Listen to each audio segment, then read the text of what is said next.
Assalamualaikum warahmatullahi wabarakatuh. Alhamdulillahilladzi hadan li hada wa ma kunna linahtadiya laula an hadanallah. Asyhadu an la ilaha illallah wahdahu la syarikalah wa asyhadu anna Muhammadan abduhu wa rasuluh. Allahumma shalli ala sayidina Muhammad wa ala alihi wa sahbihi ajma'in, amma ba'd. Sahabatku sariapenur rahimakumullah. Materi kita kali ini adalah materi tentang jenis akad riba. Materi ini sangat penting bagi setiap pengusaha dan juga kaum muslimin agar mereka tidak terjatuh kepada aktivitas riba. Bagaimana hukum riba itu di kalangan para ulama? Sungguhnya seluruh ulama sepakat bahwa riba itu hukumnya haram, baik yang diambil sedikit apalagi banyak. Dalilnya adalah Quran surah Al-Baqarah ayat 275 sampai 276 dan 278 sampai 280. Ini adalah dalil-dalil yang menjelaskan tentang keharaman riba di dalam Al-Quran. Silahkan untuk merujuk kepada ayat-ayat tersebut. Baik, sahabatku rahimakumullah, kita mulai dulu dengan membahas tentang bagaimana sebenarnya dosa riba itu. Yang paling ringan dari dosa riba adalah seperti seseorang yang mengawini ibu kandungnya sendiri. Na'udzubillah summa na'udzubillah.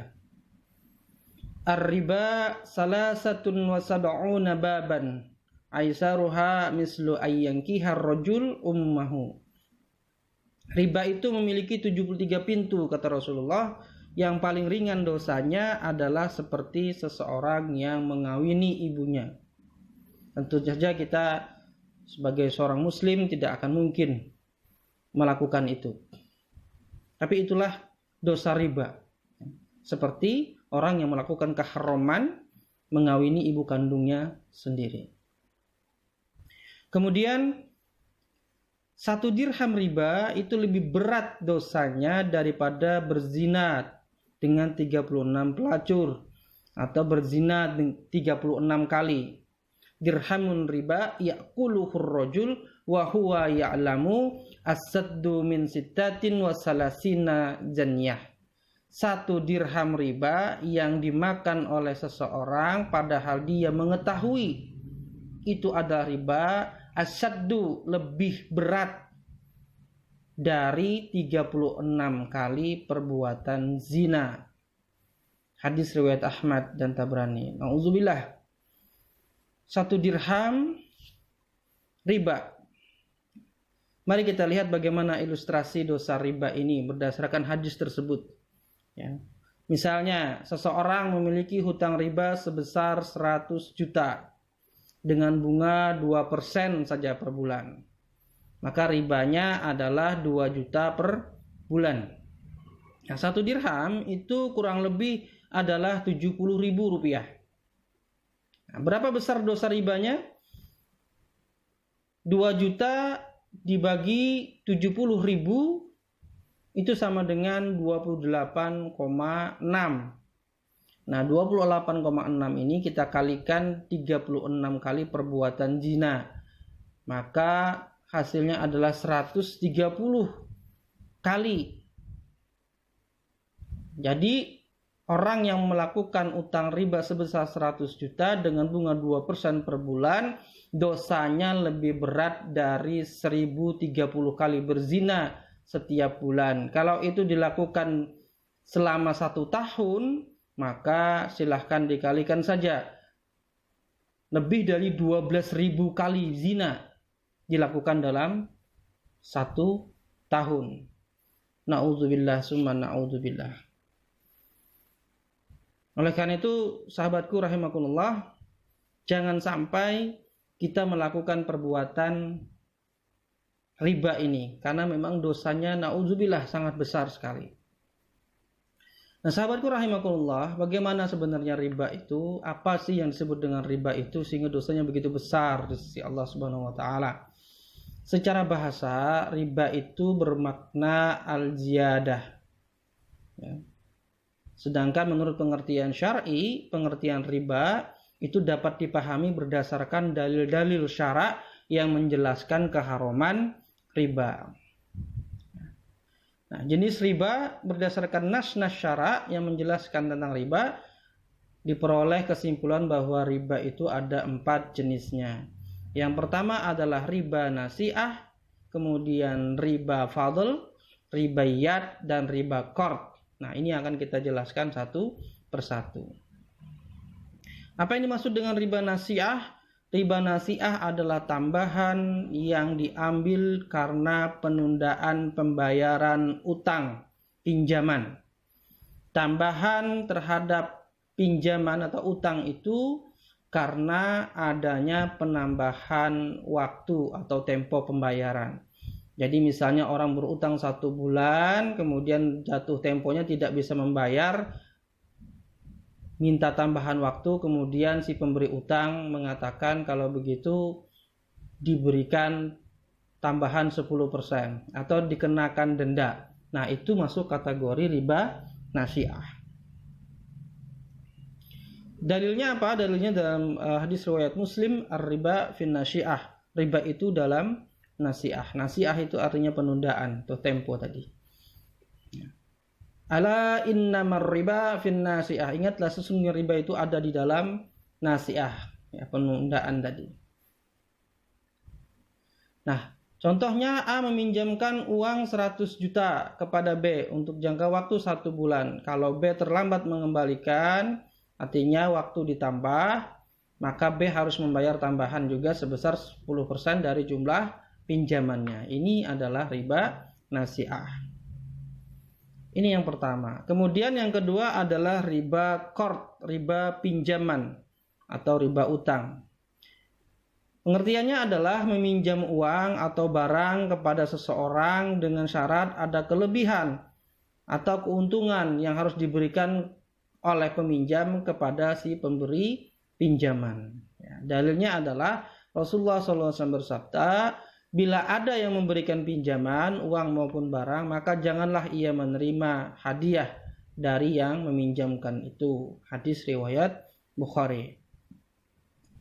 Dalil lainnya, Imam Bukhari meriwayatkan sebuah hadis dari Abu Burdah bin Musa. Ia berkata, suatu ketika aku mengunjungi Madinah, lalu aku berjumpa dengan Abdullah bin Salam.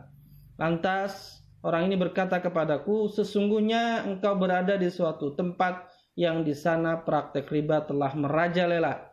Apabila engkau memberikan pinjaman kepada seseorang, lalu ia memberikan hadiah kepadamu, baik itu berupa rumput kering, gandum, atau makanan ternak, maka janganlah diterima, sebab pemberian tersebut adalah riba.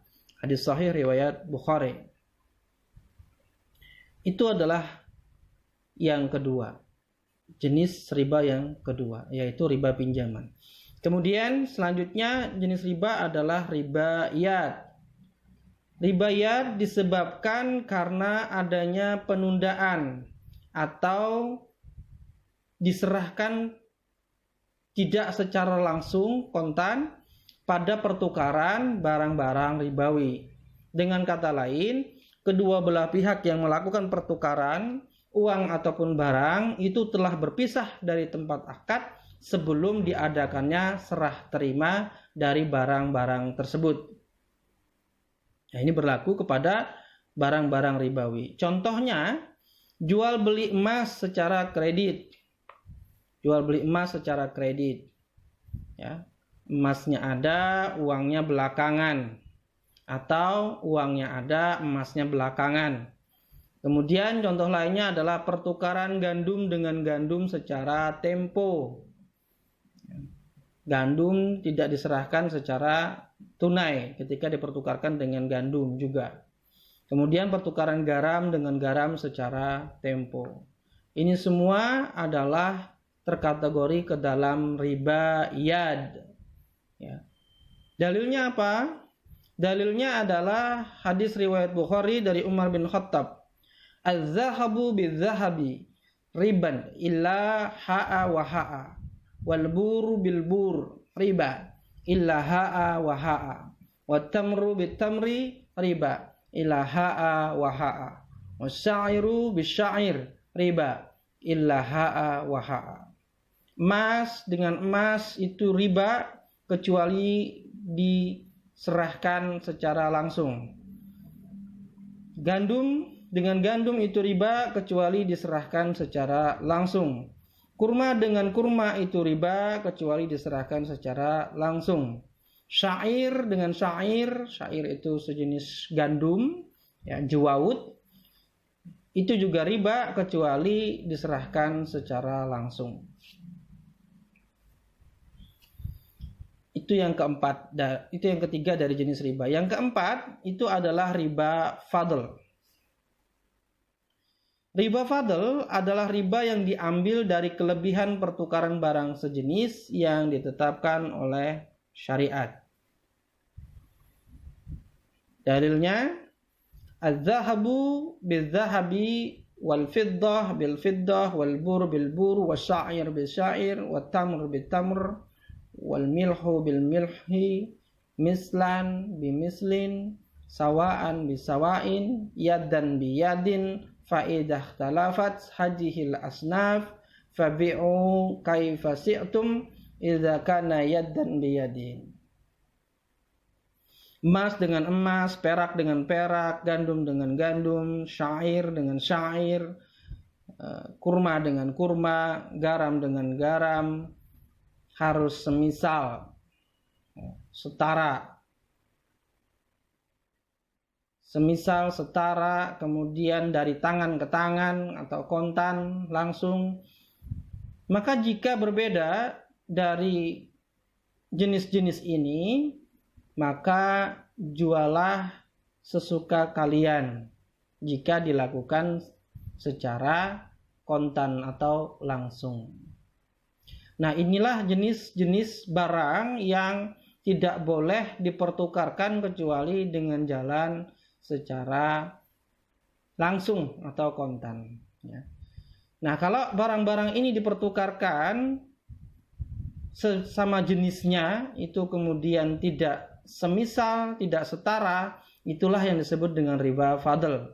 Ya, emas ditukar dengan emas, perak dengan perak, tapi tidak setara, tidak semisal, maka itulah yang disebut dengan riba fadl. Dari Fudalah qal, dari Fudalah berkata, saya membeli kalung pada perang Khaybar 12 dinar. Di dalamnya ada emas dan marjan. Setelah aku pisahkan antara emas dan marjan, aku mendapatinya lebih dari 12 dinar. Hal itu saya sampaikan kepada Nabi SAW, maka beliau pun bersabda, janganlah dijual sampai dipisahkan. Hadis riwayat Muslim. Dari hadis ini kita memahami bahwasanya pertukaran yang dilakukan tadi ketika Fudalah membeli kalung tadi dengan 12 dinar, sebenarnya dia membeli perhiasan, tapi di dalamnya ada emas. Nah, Rasul melarang, ya, kecuali emasnya itu ditakar, ya. Ternyata emasnya itu lebih dari 12 dinar. Nah, pertukaran ini tidak setara. Ya, 12 dinar ditukar dengan emas yang lebih dari 12 dinar. Oleh karena itu Rasul mengatakan jangan lagi dijual kecuali sudah dipisahkan untuk mengetahui kadar emasnya. Sehingga ketika ditukarkan kembali dengan dinar, ya, maka harus semisal dan setara.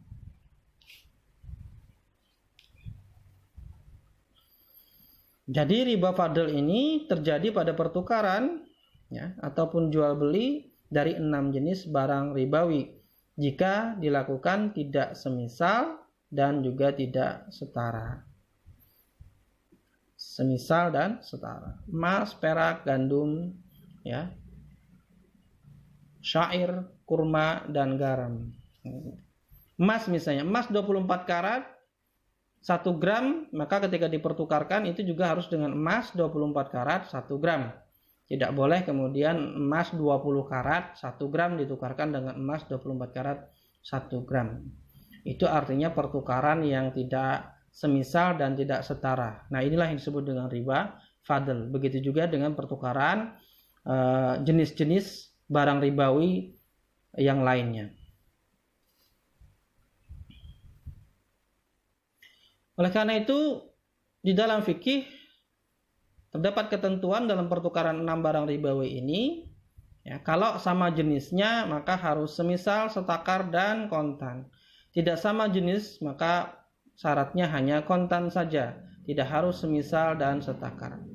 Ketentuan ini tidak berlaku di luar 6 jenis barang ribawi yang sudah disebutkan tadi. Ya. Emas dan perak itu sama dengan nukut, ya.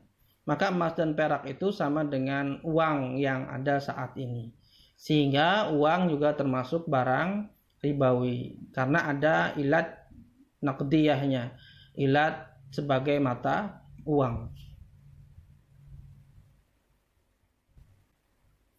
Nah, sahabatku rahimakumullah, ya, contohnya pertukaran emas, ya. Emas dibeli, ini adalah emas batangan dibeli dengan uang rupiah, ini emas perhiasan dibeli dengan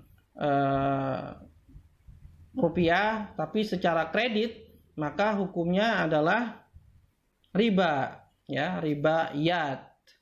Ya. Kemudian contoh lain, emas 22 karat 100 gram dengan emas 22 karat tapi 95 gram dipertukarkan secara tunai, maka ini juga adalah riba, tapi ribanya adalah riba fadl karena tidak setakar, ya, 95 gram dengan 100 gram meskipun dia semisal 22 karat dengan 22 karat tapi tidak setakar. Dan berikutnya contoh dolar dipertukarkan dengan rupiah, ya, secara tidak tunai, maka ini termasuk kategori riba yad, ya, karena tidak tunai. Uang dengan uang itu diharuskan pertukarannya adalah secara langsung tunai, tidak boleh ditunda. Kemudian rupiah 100.000 ditukar dengan rupiah 90.000 secara kontan, ya, maka ini disebut dengan riba fadl, ya, karena meskipun dia semisal, yaitu sama-sama rupiah, akan tetapi dia tidak setakar, ya, tidak sama jumlahnya.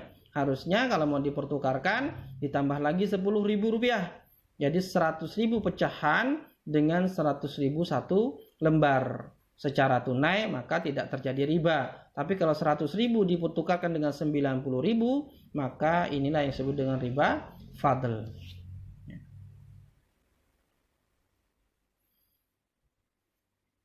Pinjam 90.000, waktunya 1 bulan, dikembalikan 100.000, ini namanya riba qard, ya, riba pinjaman. Ada kelebihan 10.000 dan 10.000-nya itu menjadi riba. Pinjam 100.000, waktu 1 bulan, dikembalikan 100.000, telat 10 hari, bayar 20.000. Ini namanya riba nasi'ah, ya, karena ada tambahan ketika terlambat membayar.